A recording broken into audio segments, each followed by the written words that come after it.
Hello friends, आज हम NCERT class 8 के साइंस का चैप्टर नंबर 1 जिसका नाम है फसल उत्पादन एवं प्रबंध, इसके बारे में इसके सभी महत्वपूर्ण प्रश्नों को हल करेंगे। तो ये एनसीईआरटी कक्षा 8 की विज्ञान का पहला पार्ट है, फसल उत्पादन एवं प्रबंध। तो इसके हम सभी महत्वपूर्ण प्रश्नों को हल करेंगे। तो इससे पहले हम सबसे पहले इसके पार्ट के बारे में जान लेते हैं। तो आपने क्या सीखा, ये महत्वपूर्ण बिंदु है इसके। तो अपनी बढ़ती हुई जनसंख्या को भोजन उपलब्ध कराने के लिए हम लोगों को वैज्ञानिक कृषि पद्धतियों को अपनाना होगा, क्योंकि जनसंख्या दिन प्रतिदिन बढ़ती जा रही है। तो उन सभी के लिए भोजन उपलब्ध कराने के लिए हमें जो भोजन उपलब्ध कराने के तरीके हैं, कृषि के जो तरीके हैं, उनको भी हमें बदलना होगा।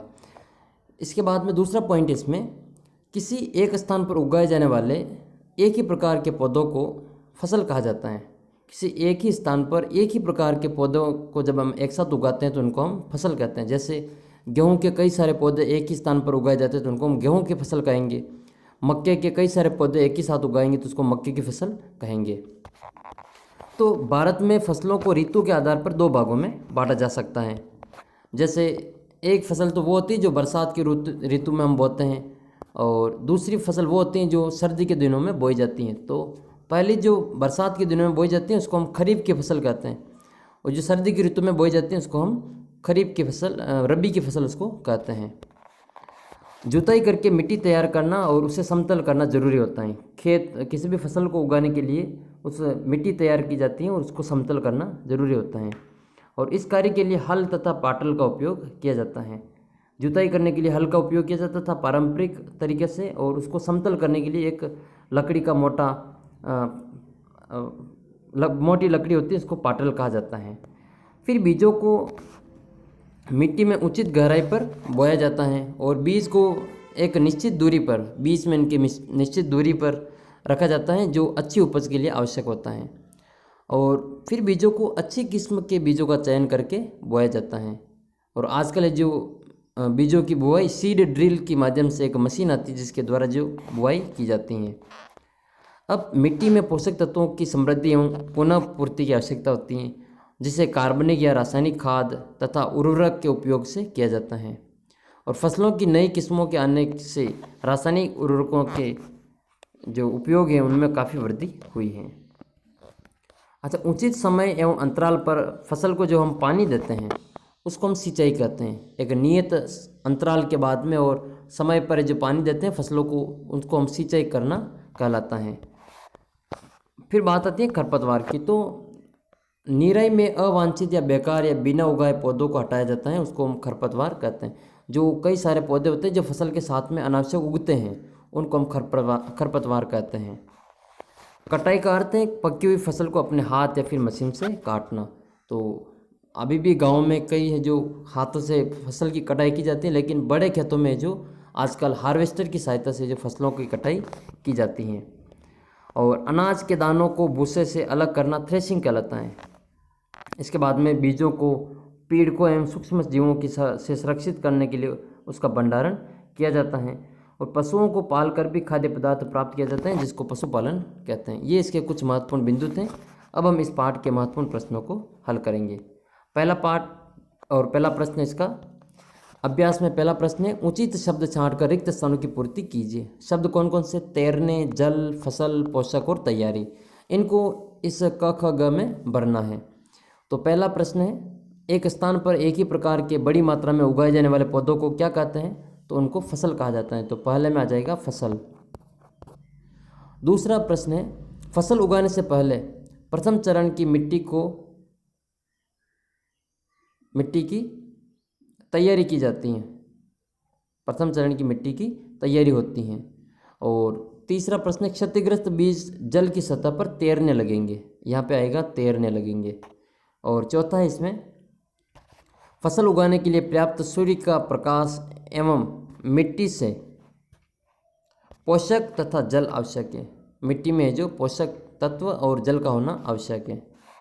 फिर दूसरा प्रश्न है, कॉलम ए को कॉलम बी से मिलान करना है।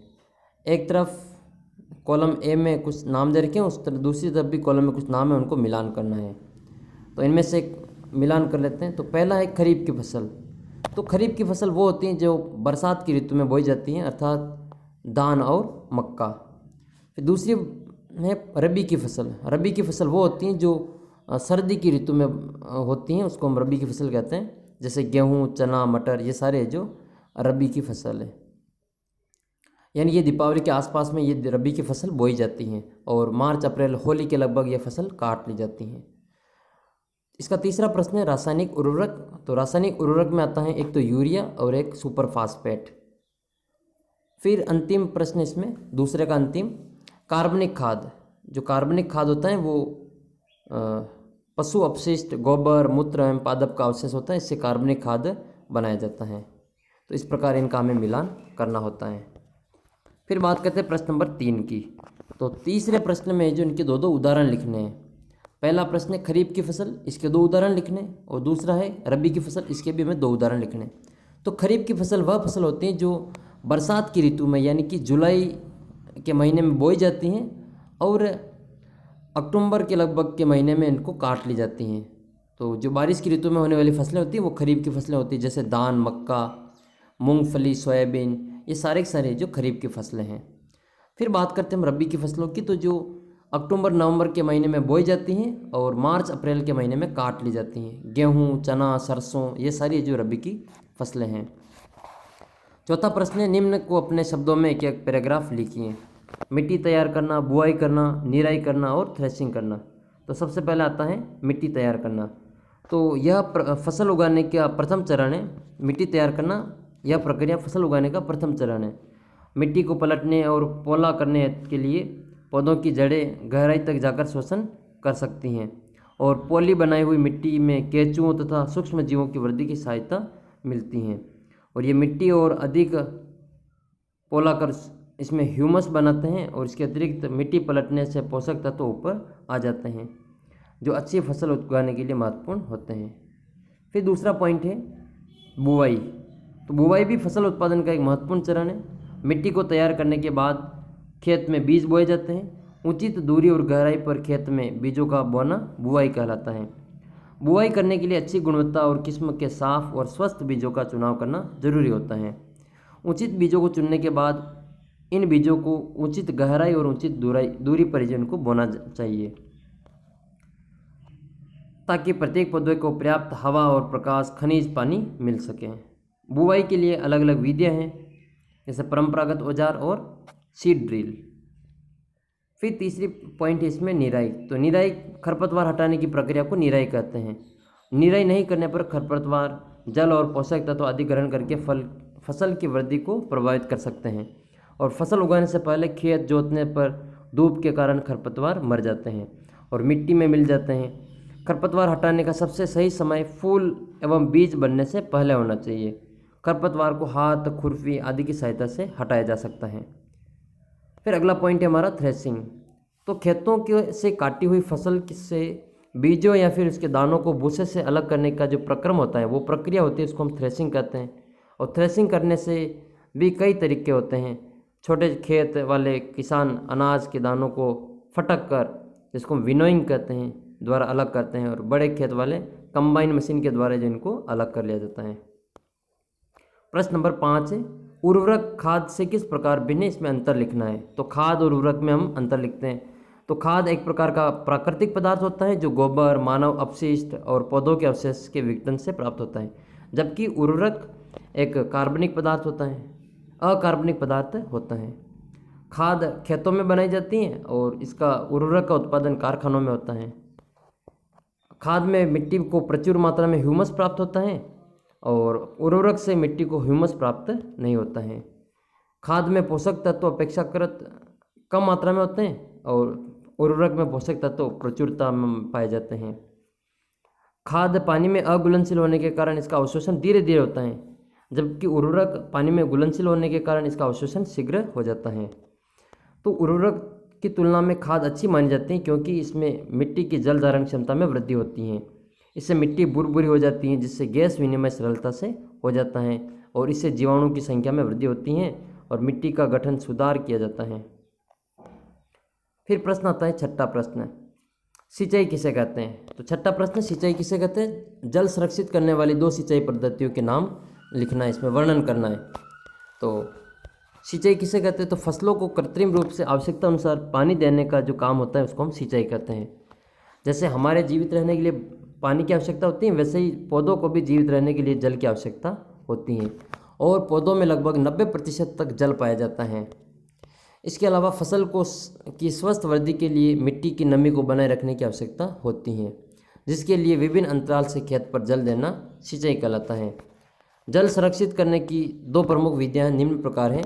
पहली तो है छिड़काव पद्धति, जिसको हम फव्वारा पद्धति भी कहते हैं, और दूसरा है ड्रिप पद्धति, जिसको हम बूंद बूंद पद्धति भी कहते हैं।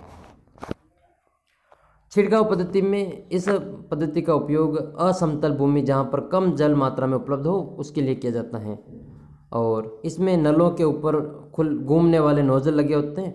जब पंप से जल मुख्य पाइप में भेजा जाता है तो वह घूमते हुए नोजल से बाहर निकलकर वर्षा की भांति जो चारों तरफ है जो बारिश के रूप में पानी का छिड़काव करता है। यह विधि जो बलुई मिट्टी के लिए अधिक आवश्यक और उपयुक्त मानी जाती हैं। फिर आता है बूंद बूंद या फिर ड्रिप सिस्टम। तो ड्रिप सिस्टम, इसमें जल बूंद बूंद करके पौधों पर गिरता है और बेकार में नहीं होता है। कम पानी वाले क्षेत्रों में यह एक वरदान है। यह विधि फलदार पौधों, बगीचों आदि को पानी देने का सर्वोत्तम तरीका है। फिर प्रश्न नंबर है 7, यदि गेहूं को खरीफ ऋतु में उगाया जाए तो क्या होगा, चर्चा कीजिए। गेहूं जो कि एक रबी की फसल है और इसको शीत ऋतु में उगाया जाता है, मतलब सर्दी की ऋतु में इसको उगाया जाता है। खरीफ की ऋतु जून से सितंबर तक होती है और इस समय वर्षा काफ़ी अधिक मात्रा में होती है, इसलिए इसे वर्षा ऋतु भी कहते हैं। यदि गेहूं को इस समय उगाया जाए तो गेहूं के पौधे अधिक मात्रा में पानी मिलने की वजह से सड़कर खराब हो जाएंगे और फसल हमारी बर्बाद हो जाएगी। इसीलिए जो गेहूं को है जो सर्दी की ऋतु में उगाया जाता है, जबकि सोयाबीन, मूंगफली इनका है जो अधिक पानी देने पर कोई प्रभाव इतना नहीं पड़ता है। प्रश्न नंबर 8, खेत में लगातार फसल उगाने से मिट्टी पर क्या प्रभाव पड़ता है? यानी कि बार बार हम एक ही फसल को उगाएंगे तो मिट्टी पर क्या प्रभाव पड़ेगा? खेत में लगातार फसल उगाने से मिट्टी की क्या होता है कि उसमें उर्वरता की कमी हो जाती है।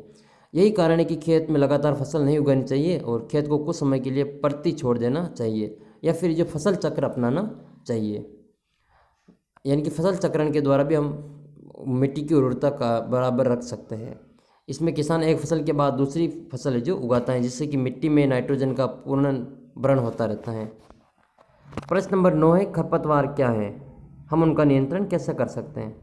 तो खरपतवार खेत में फसल के साथ जो कई प्रकार के बेकार के पौधे उग जाते हैं उन पौधों को खरपतवार कहते हैं।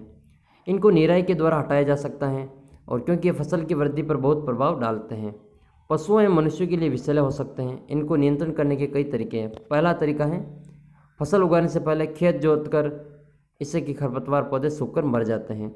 दूसरा, फूल एवं बीज बनने से पहले हाथ से या फिर खुरपी की सहायता से भी पौधों को उखाड़कर नष्ट किया जा सकता है। और आजकल तो जो खरपतवार नाशी कई प्रकार की रासायनिक दवाइयाँ आ चुकी हैं जिनके द्वारा खरपतवार नियंत्रण किया जाता है। फिर बात करते हैं हम 11वां प्रश्न है इसमें।